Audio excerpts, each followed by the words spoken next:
I mean, what a result, my friend. Blown away. Well, it was nice to be out there, wasn't it, to release the first episode and to see the reaction. I mean, we've been working on this thing for 9 months or arguably longer, and the angst and the pain and the stress that it's caused us over that time, to finally let it breathe and put it out into the world is a huge relief.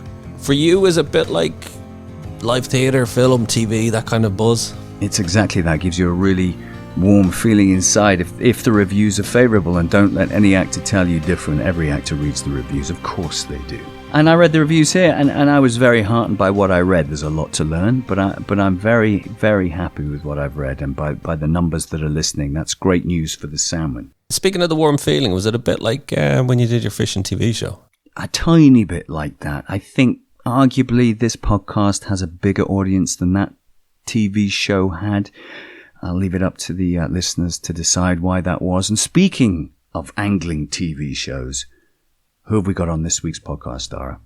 Well, we've two guests. The first is a person who I grew up when I was younger, mad into fishing, seeing him on TV or reading his books. The revered, the inestimable John Bailey. It was an absolute pleasure and an honour to have him on and to talk to him about fishing, salmon, just to get some insights, to hear from the man.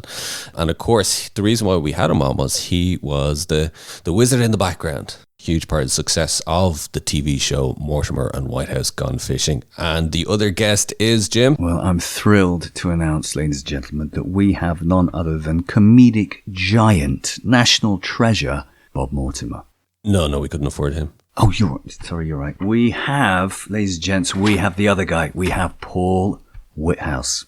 He's the guy that does the fishing, isn't he? Yeah, no, he's quite a good angler. He's a great angler. He's a great angler. Well cast. Bob's the funny one. Paul Whitehouse and John Bailey joining us today. And Daire, just share with the audience a little bit about what they can expect from today's episode. They talk about the success of the TV show, and Paul has some very strong opinions. You know, you can really hear how much the salmon means to him, how much fishing means to him, but he's some very strong opinions when it comes to what needs to be done to help save the Atlantic. He does, though. Both him and John, arguably some would say radical, and I'm inclined to agree with a lot of what they say.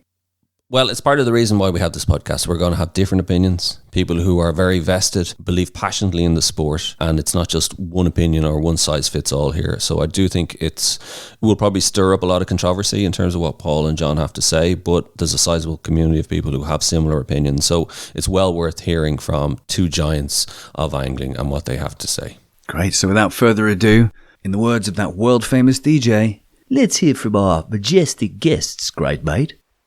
I know this sounds corny, but the last 7 years or so on Gone Fishing has really meant a lot, because I think it's really brought fishing back into the public arena. And I just love the genuineness of it. I love the fact I just love the fact we don't go to commercials. We don't take shortcuts. It's all very, very genuine. And I think how fishing actually should be portrayed. And I think it's what a fishing life's about.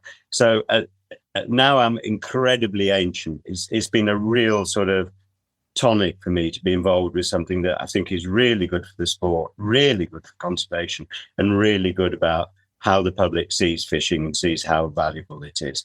The things that really struck with me, and I like you, I read a lot of John's books when he was young, and he had a nice mane of golden hair, didn't he? Yeah. Hey? He did. Yeah. He claims he played for Stockport County, but there's no record of it. And why would you want to have a record of playing for Stockport County? But the thing that was really significant for me, for John, was the roach that he used to catch. Huge roach, and also the marcia, because, I mean, my introduction to, I've never fished for marcia, and I'm probably too old to do it now, but what I loved about it was, you know, you could go on that journey without having to endure the heat and the flies and so on, you know. But that extraordinary creature out there in that extraordinary environment. And I remember you saying how welcome you were and how friendly everyone was, and the indigenous population and the guides were fantastic. And you painted this extraordinary picture of this world, you know, that was so different to the Waveney and the Wensum. Yeah. So I love those two elements, you know, they're sort of bucolic, I believe is the word, English sort of rolling countryside, and then the foothills of the Himalayas. Incredible that you were occupied both those worlds. And so I found that very fascinating about your angling life. You said you had been approached or you had ideas before about putting out an angling show, but actually you always held back or you always said no to whatever commissioner because you didn't think an angling show for the sake of, just for the sake of angling and having you from the world of comedy, it felt a bit contrived. But as soon as you had that story, both of you convalescing from heart issues, that was the thing that spurred you to actually commit. It was a glorious opportunism on my part, Jim. I thought, well, one of us might drop dead on the riverbank. There's your jeopardy. I'm not good enough an angler to say this is a, masterclass in this particular, branch of angling. So I could never do a program where I was presenting that. I'd have to have either an expert on, which has been done quite a bit, or I find someone who's so inept and so hopeless that I actually look good next to it. Yeah. And that's what I did with Robson. I know, exactly. I've seen it, Jim. Don't worry. I've seen his spade casting. Christ. Yeah, it had a legitimacy then that I felt perhaps it wouldn't have if it was just an angling program hosted by me. It means more, obviously. But tell us about your experience with Atlantic salmon. I mean, obviously, both of you have been fishing for that fish for as long as you've been fishing, I'm guessing, and therefore have had more than a front, a stall's view, if you like, of its demise, sadly, certainly from an angler's point of view. Tell us a bit about that. I was a course fisher, really, Jim, in my early days. And then I'd always trout fished because my dad trout fished.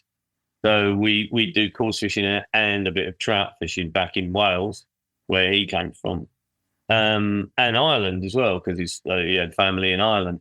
But we never really graduated to salmon fishing. I think he always felt it was sort of not for him, weirdly, until later in life. And he started to earn a bit of money later on in life, and I started to do reasonably well. And via kind of focus and sea trout fishing, we then sort of, sea trout and salmon often, inhabit the same world, don't they? So started to get into a bit of salmon fishing on the Tybee and the Twain. In fact, I caught my first salmon on the Tybee. And that was, if you hit it right, there were good runs of salmon on the Towey, the Tybee, the Coffee, the Dovey, and sea trout in all those rivers as well. So gradually, the salmon started to enter my world a lot more. And a couple of mates of mine from our course fishing background as kids, as I say, came with me, and we started to go up to Scotland and fish the odd not so brilliant beats on the D. But, the salmon was reasonably prolific then, although even then, I'm talking sort of late 80s, everyone was saying, oh, you should have been here, 20 or 30 years ago. And if you want to take it right back 100 years ago, I opened the Tay the other day, and I think you've done it before now, Jim, haven't you? Yeah. Great fun, yeah. And, as we all know, Georgie girl, caught the record salmon from UK waters. I did say, looking around at some of the crowd, some of you were there by the looks of it. Yeah. I bet a lot of stony faces, I'd imagine, and spinning rods. I said that to him. I said, good morning. It seems weird saying good morning. I do my best work at night like a vampire or a murderer. But good morning, ladies, gentlemen, and others. And by others, I mean gillies. Tough crowd, huh? Tough crowd, yeah. I said, I'm not, and I did. I said, I'm not scared of you lot. I'm not. I was. Yeah. No, but look at those fish from 100 years ago, those massive fish that seem to be caught in all our rivers. And we'll get onto the why in a bit, because that's probably the most significant one in a way in terms of salmon catches. But, what's happening now is a crime, actually. 10 years ago or so, I used to fish the D every year. And I went round and had a look at the habitat improvement schemes, and it's all very laudable.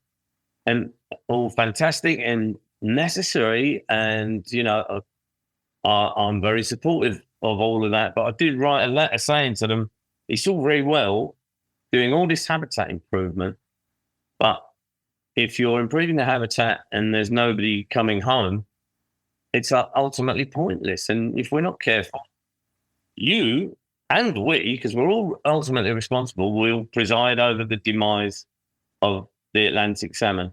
And it's now a reality, isn't it? And it's not far off in certain rivers. They're talking about the South Coast rivers, the Test, the Itchen. They're an entirely independent genetic strain, aren't they, Jim? You know about this. Yeah. Well, go on. You explain what's happening. Because Just very quickly, the sort of chalk stream salmon, as you say, arguably one of the oldest strains, and the recent ice age stock just shy of the south coast of the UK, and the scientists recently have it's conjecture, but I think it sounds plausible that they're one of the oldest strains of salmon, and very different to their Scottish, European, whatever cousins.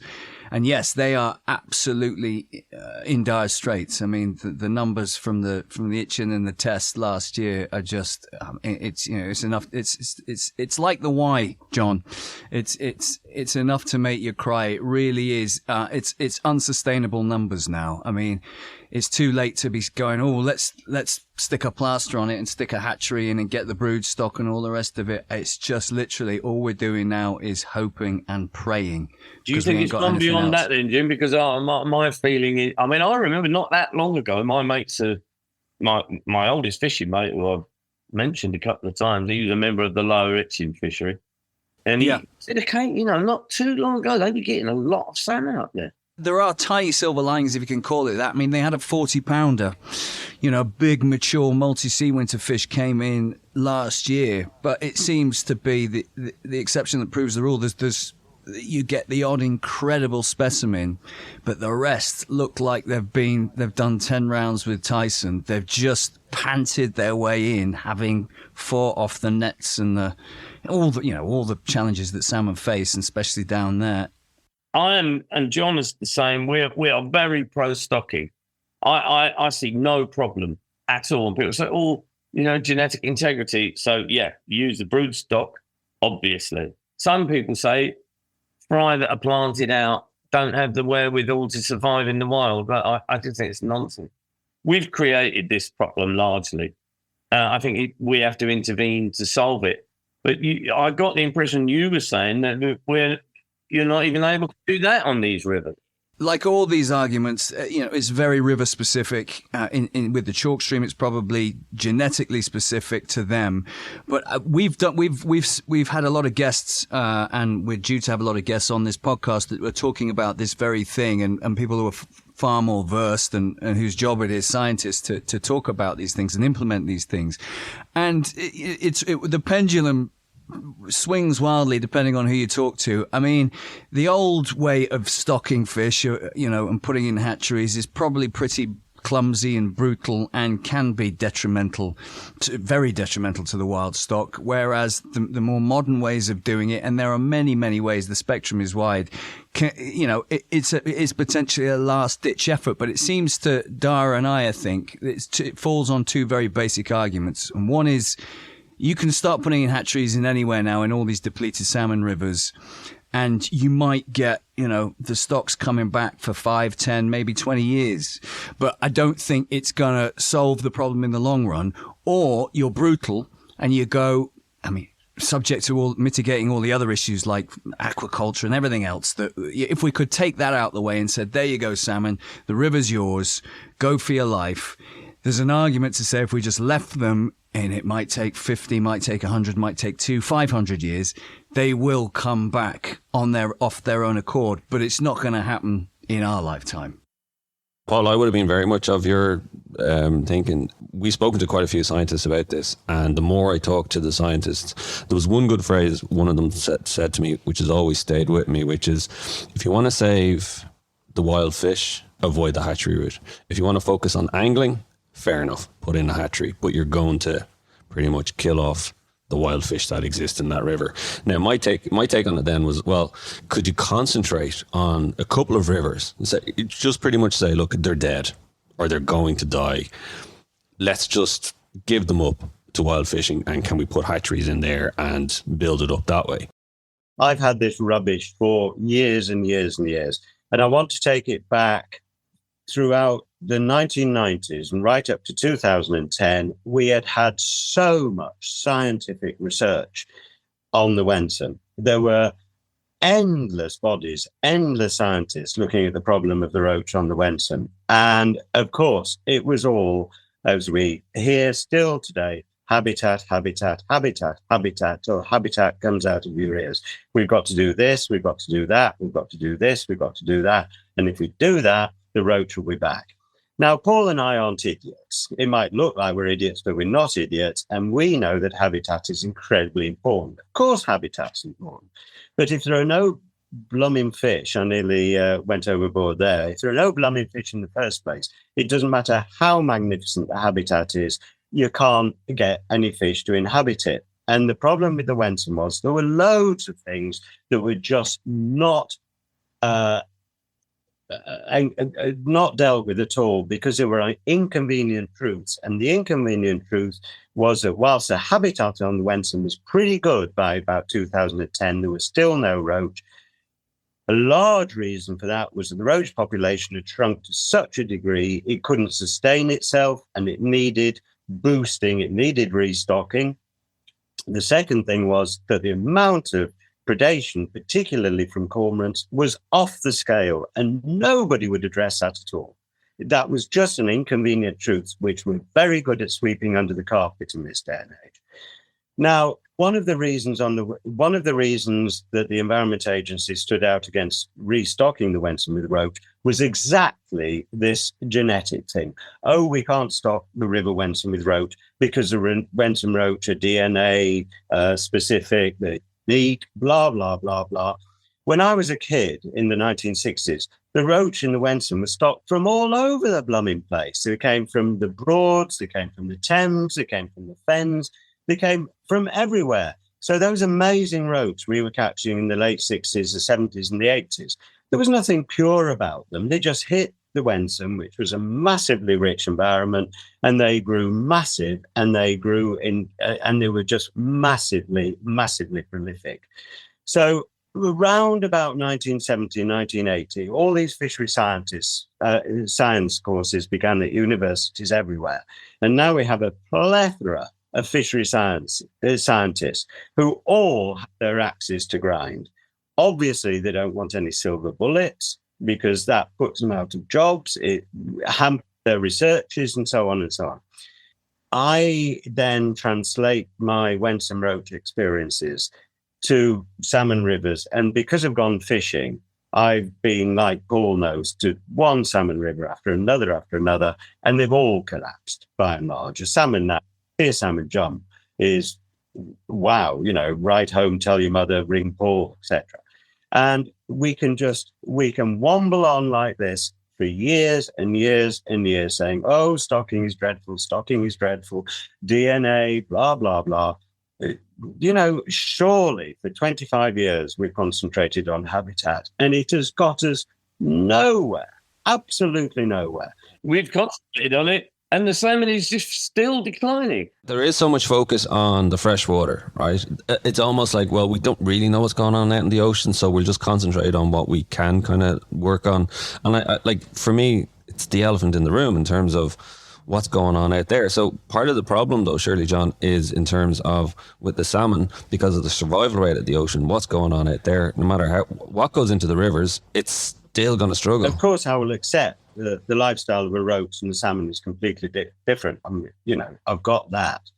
And I do accept, obviously, there are lots of issues in the ocean. But the fact is, if there are only 100 smolts leaving the River Wye for the ocean, then those 100 smolts have virtually no chance whatsoever. If there are 100,000, then let's see. I just think the numbers now have got so small that the few that do get out to the sea are just going to be swallowed up and lost. It's a simple matter of numbers, I think. Paul and I see this everywhere we go. On one side, you have the scientists who have loads of their axes to grind because they're all really looking for project money, project money, project money. On the other side of the fence, you have all the gillies and the people who are involved in salmon fishing, and they've got their axe to grind because obviously they don't want to lose their jobs.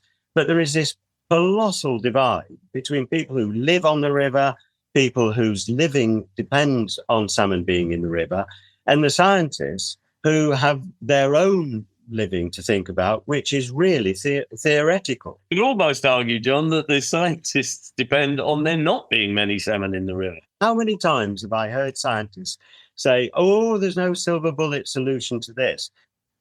Well, there is probably no silver bullet solution to this, but at least we've got to try far more things than the scientists are coming up with.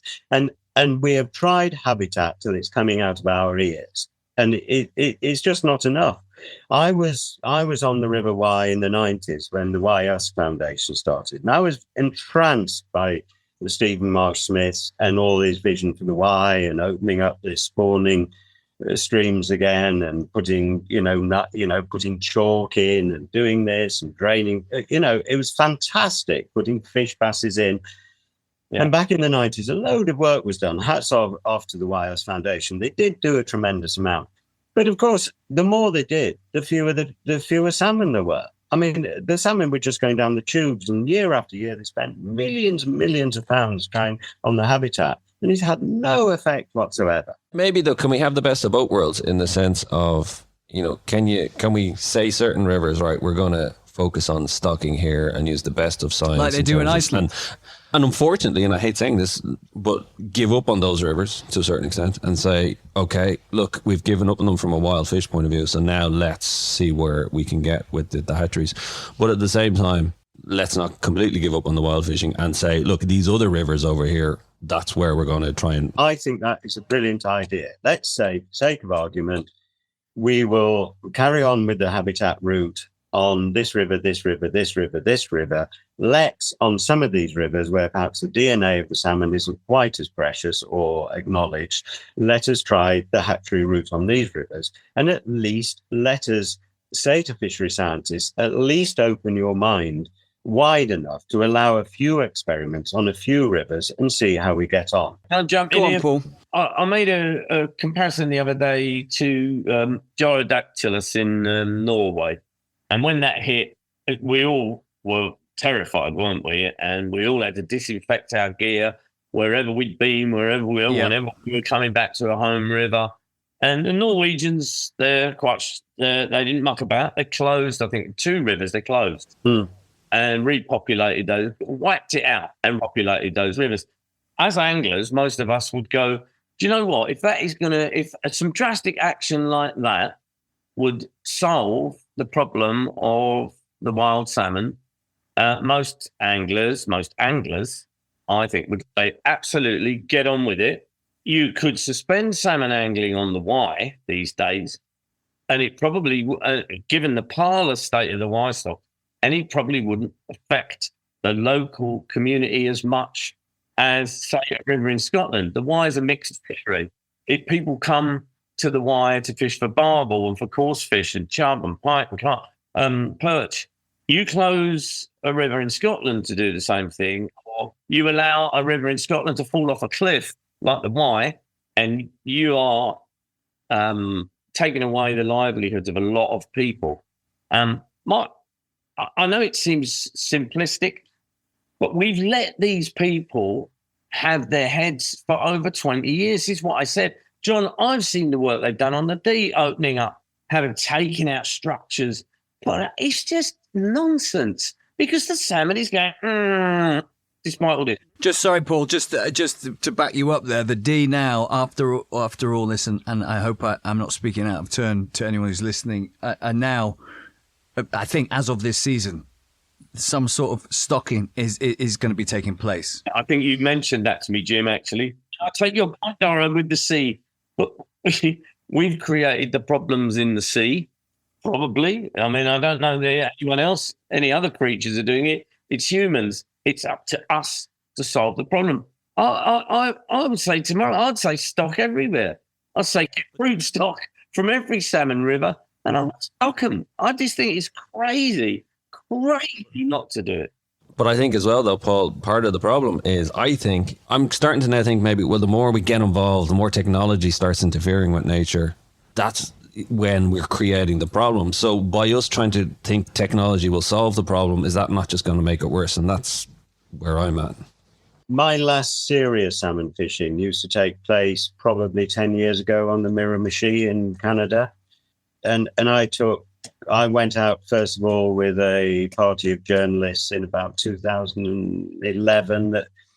And the river was full of salmon. It was just like the Tweed, as I remember back in 1980. It was just unbelievably full of salmon. And then as journalists, we were all taken to the hatcheries. And the hatcheries on the Miramichi were off the scale. It was just a huge industrial unit about the size of Swindon with millions and millions of juvenile salmon. And these went into the Miramichi. And it was astounding, that river. It was absolutely heaving with salmon. And, you know, as far as they were concerned, we'll give you 3 days on the river catching more salmon than you've ever seen in all your life. And the last day, we'll show you where it all began in this enormous hatchery. There were billions of fish. There's something wrong with that, though, at the same time, John, isn't there? But there's something wrong with the world, Daire. We've created such a dreadful world for the salmon, and we can't. You can do specific policies, but we live in an industrialized part of the world. We're not somewhere where we can't intervene. It's interesting what you're saying about the Miramichi there, John, and, you know, to a lesser extent, but similar business model. You look at the Tyne, which had a successful hatchery program there, but in recent years, is it failing? It's certainly up for debate, isn't it?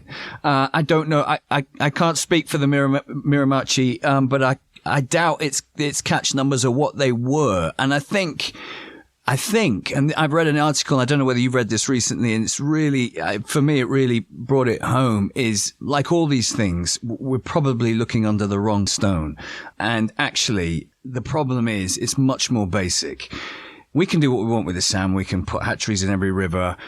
We can up the smolts tenfold, a millionfold. But there just isn't the food for them that there was. The invertebrate life is not there in the river. This is to do with pollution, climate change, all the things that we know about.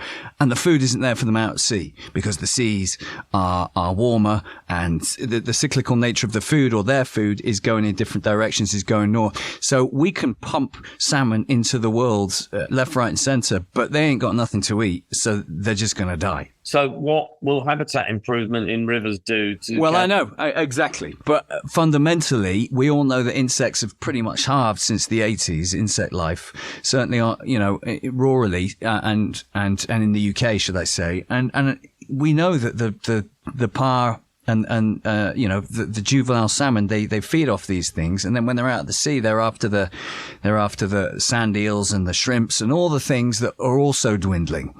So that to me is the problem. It's just a simple food. It's a simple food chain thing. But Jim, as Paul is saying, I mean, if we are saying that the root cause of this, and I'm not saying that you're not right at all, but if we're saying that there is now, because of all these issues, there is now no more food really in the sea, and because of so many issues that we're discussing, there's very, very little food in the upper rivers.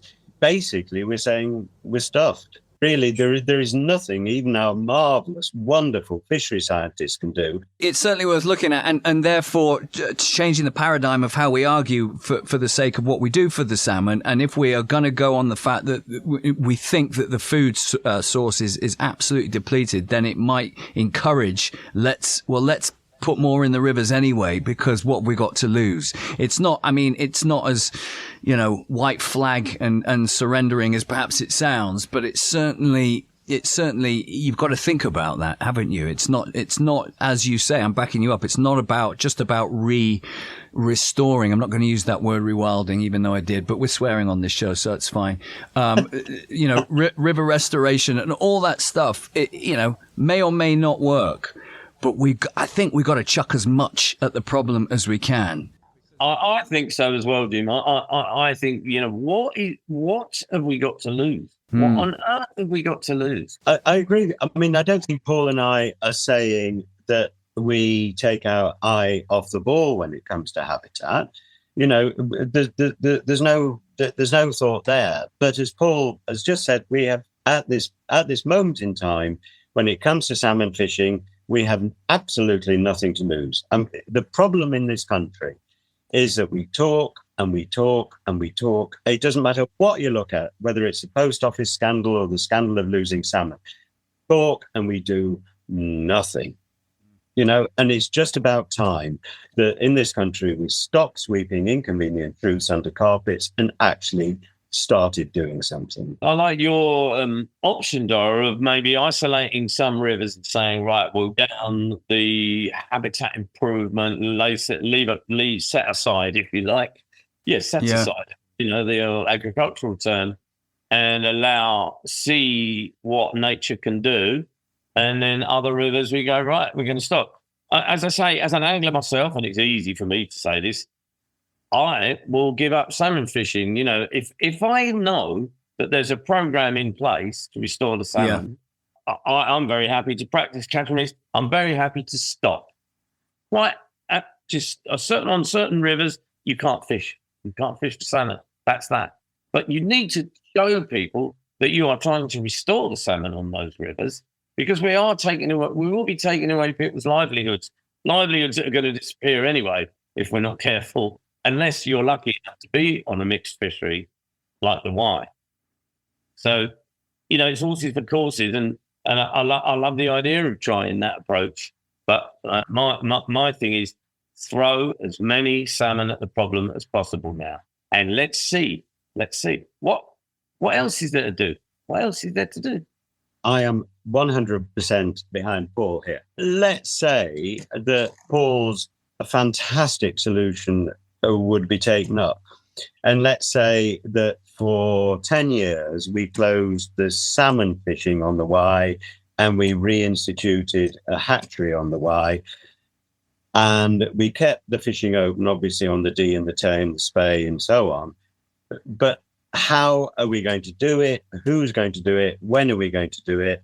And sadly, these sort of arguments are not really quite getting us anywhere until we actually convince science, who have the ear of the government, to actually say, yes, we will try this. I mean, while scientists are still saying no, then basically we'll have these very well-informed conversations. Paul will be 300% right. Who's going to do it?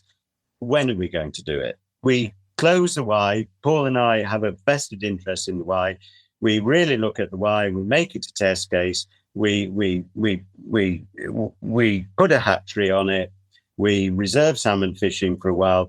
How do we go about this? What do we do? What are the steps? Exactly. And I think we're a bit leaderless in that respect, and we need a much stronger structure. And what gives me hope, as I hope it does you guys, is the fact, as bleak as it is, the Atlantic salmon is now on the red list, as we know, as of December 23. It's an endangered species officially, which should bring a lot more awareness to a wider public and hopefully change policy on that, which brings me on very quickly to my next issue, or my next question for you both, really, regarding activism.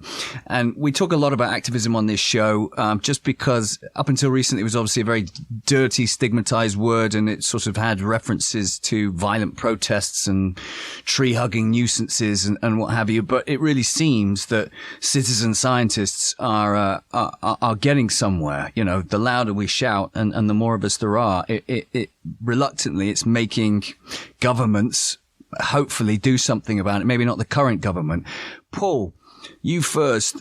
Your fantastic documentary, I think it was last year, with regards the water companies. When I spoke to you about this a few years ago, you seemed quite reluctant to to be a mouthpiece for these things, because it, quite rightly, you felt, you know, it wasn't perhaps your job. You weren't as informed or as educated as other people who were better qualified to talk about it. But you suddenly had a change of tack and you came out the activist closet. What made you come out? Well, to be honest, Jim, you're right. No, there are people who are a lot more well versed in the ins and outs of our. There aren't, Paul. Get on with it. No.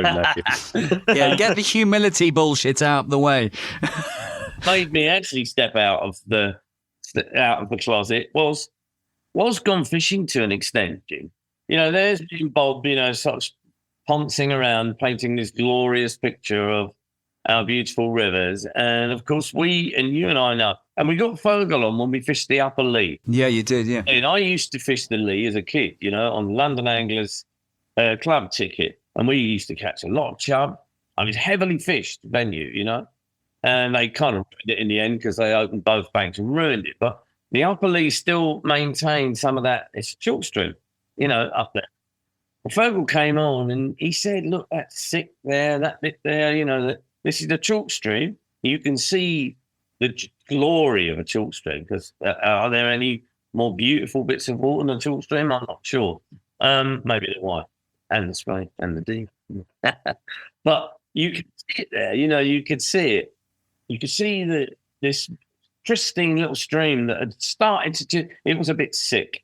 And Fogel, as we all know, initially Fogel was banging the drum about abstraction, because a lot of those Hertfordshire chalk streams, like the Mimrad, were drying up. And that was abstraction was about. And I think as he began to dig below the surface, then I've been aware of pollution all my life, you know, since fishing with my dad in the early days, where I was born in the Rhondda Valley. We moved to London when I was 4. But the River Rhondda used to run black with coal dust, because the colliery just went straight into the river. Now, those rivers sort of cleaned up as the industrial, you know, heartlands died away. And now we get this more insidious pollution. Obviously, as you know, Dara, with the eutrophication of the Great Irish Lochs, you know, from agricultural pollution. And then this water company thing, though, the idea that they can pump raw sewage directly into our rivers.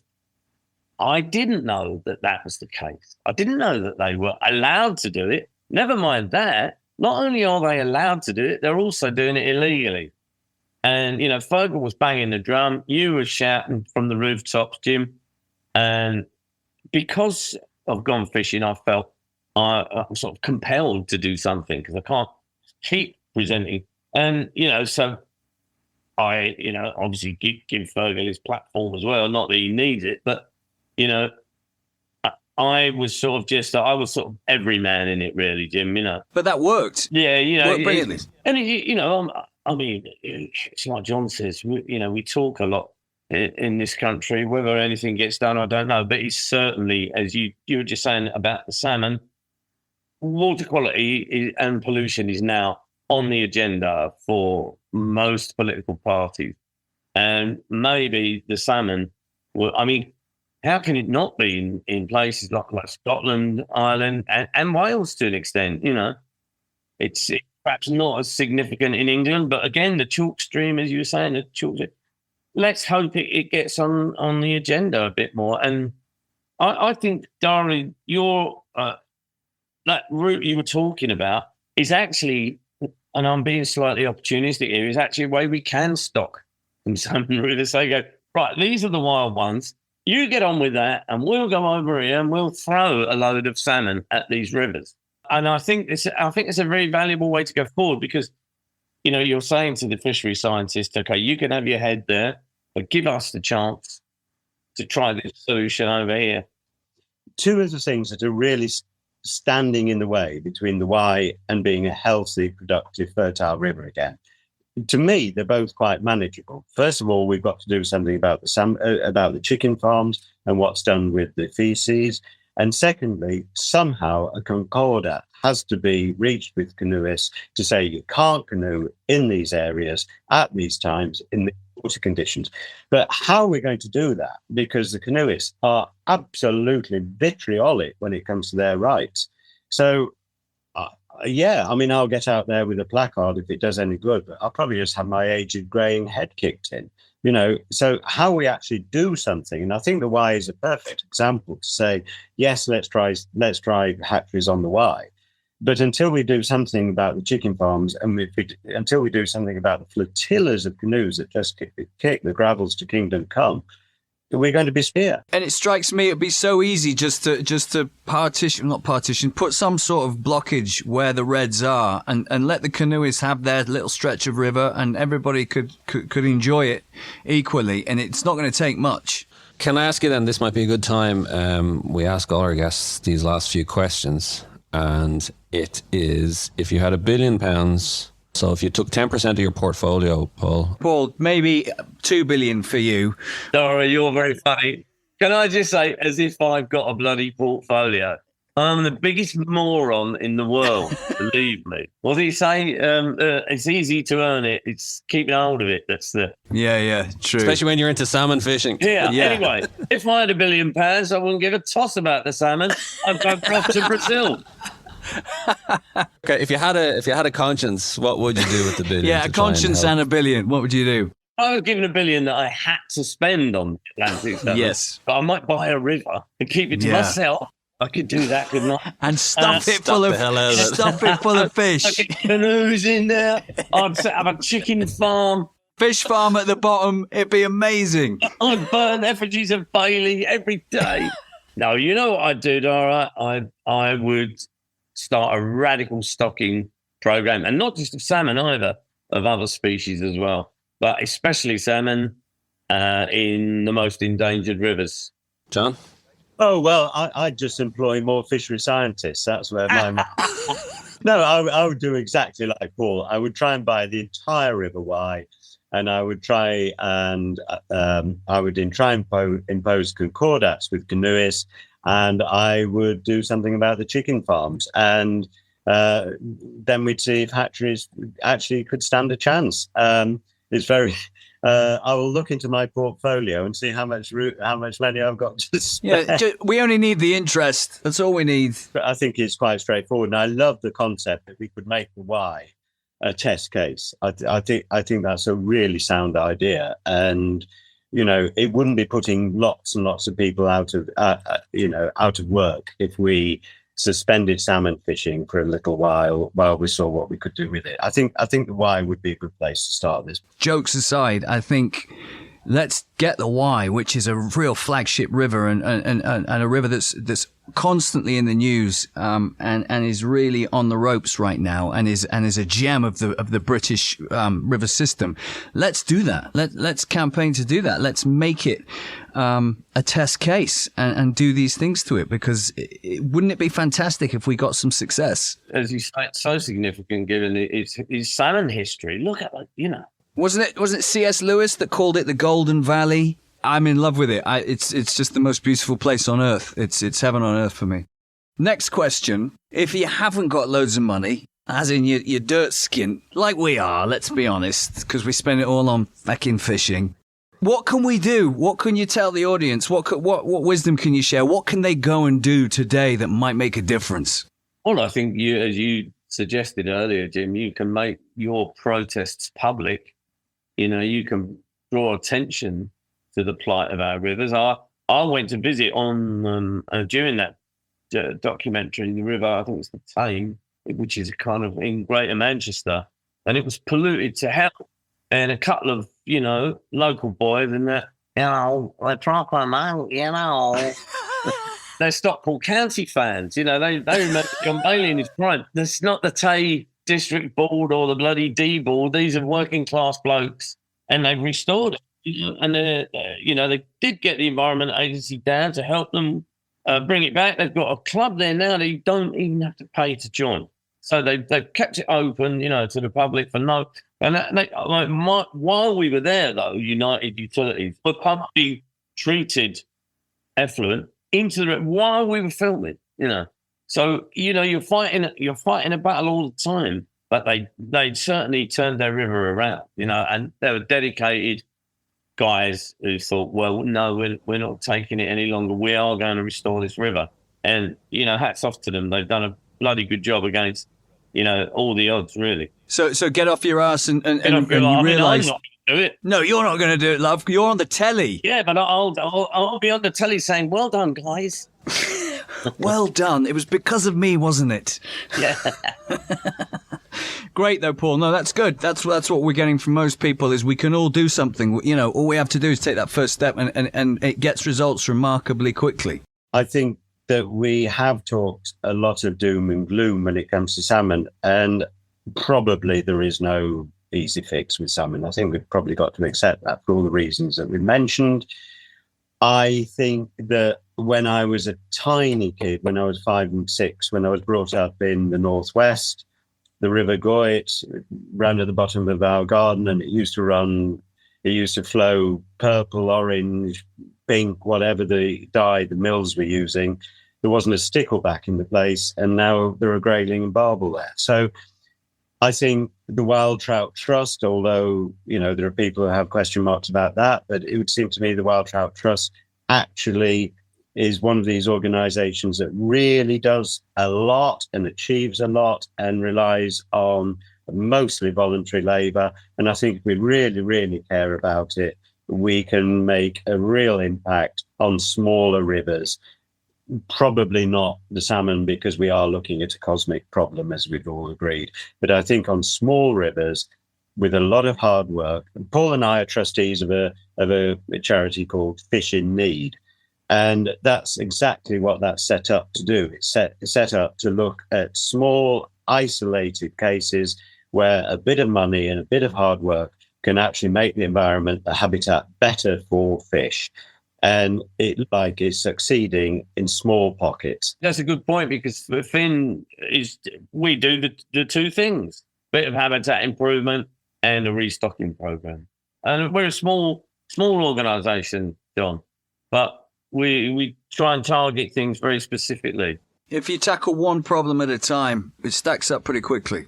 Paul, QC Rowley Birkin, that much loved national treasure of a character that you so beautifully created and brought to our screens and made us all laugh over many years. He was a fisherman, right? He was based on a fisherman, should I say?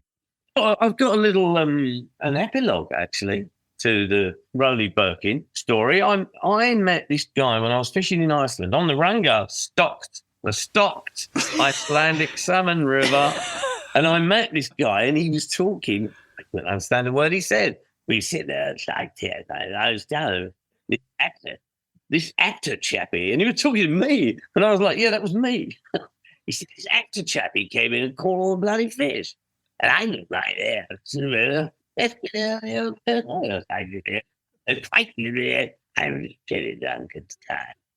And I thought, wow, this guy's good gold for the far side. I think the best line of his I ever did was this: Cairo. It just kind of creates this romantic, sort of desperate place that he's caught in, And we gave him a much more romantic life than any of us had ever had. It's like John's. And that was based on this guy, Andrew Rollo. But anyway, I got a message from Marina Gibson yesterday saying, look at this text exchange. And a friend of hers was Andrew Rollo's granddaughter. She got this text exchange with this friend of hers saying, Paul Whitehouse based the character on my granddad, Andrew Rollo. So there you go. Yeah, it's true. That's incredible. And we do meet these fantastic, almost caricatures, don't you, on the riverbank that you always remember. Final day on Earth. Paul, we'll start with you. Where would you fish it? Has anyone fished the Neva? Yeah. What a river. And I remember getting some spring salmon on a floating line. I mean, it wasn't, the conditions weren't exactly beautiful, but to catch those spring salmon on a floating line, fantastic. That was an amazing river. I was never asked back. Perfume, I saw him the other day. He said he's only been once or twice and not been asked back. You probably are, Jim. No, I've been for a day because I was on the Thurso and they said, you've got an opportunity because a rod didn't turn up. And you're right. I went, can I come back? And they were like, no, That's it. Right, that's yours. So a bit of me would like to do that. Some of the rivers and lake, Thingvallatten Lake in Iceland. Oh, yeah. A place. I caught trout there once. It was 14 pounds, right, which is not a big trout for Thingvallatten, but it was silver. What the fish? The guy went, what the fish? What the fish? And he claimed that it was like years old and never spawned. That lake is extraordinary, and so that is incredible. I'm not gonna pinpoint one place. I'm doing a lot. So Iceland. I'd like the morning in Iceland. I'd like a couple of hours on the neighbour at lunchtime. All right. Then I'd like a pie in the afternoon.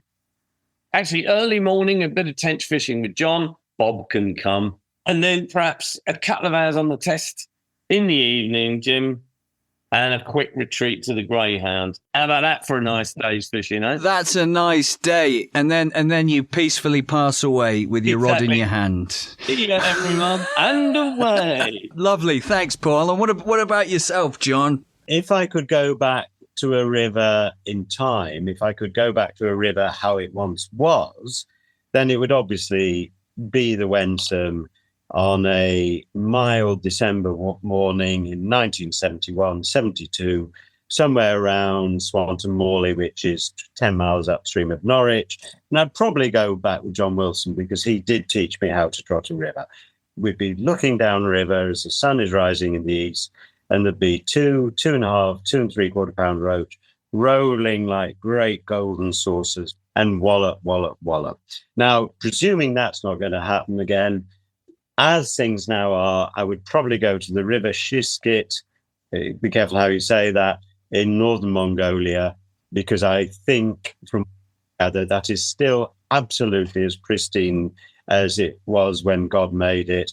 And the grayling fishing, the trout fishing, and the taimen fishing, which, as we know, is a landlocked salmon, is still magnificent as it probably was a million years ago. And so is the landscape. And it's all down to the fact there are no people. And wherever you have people, you have problems. And where there is nobody, nature reigns supreme. People equal problems. I mean, that was beautiful and very poetic, John. I was about to say maybe you need to persuade the commissioners at the BBC to take the show to places like that, but you don't really, do you? Because the whole point is you want to keep those places away from people, and let's show the people on the show where they can go and what's accessible for them, I guess, as a gateway into fishing. But that was great. Thank you both. Did you know what this was like, being in a fishing lodge?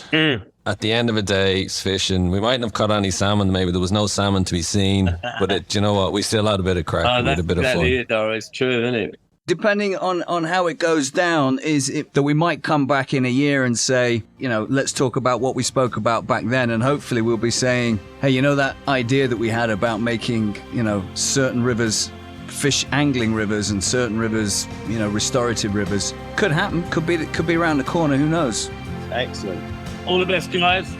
Coming up on the next episode of The Last Salmon, we talk to the most driven, the most effective, arguably the most successful salmon advocate there is alive today. There's no pension that comes with this. There's no raise. There's no promotion. But when you look out your window and you see the fish that you fought for so long returning, that is the ultimate award.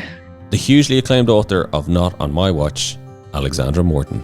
It's more than happiness. It's realizing that we've become a force of nature, because this is the natural system that I was able to play a role in helping. Listen and follow us on Apple, Spotify, or wherever you get your podcasts. And we'd really appreciate any reviews and feedback that you can send us. And also keep up to date on Instagram at The Last Salmon. And remember to keep in the fight for our salmon.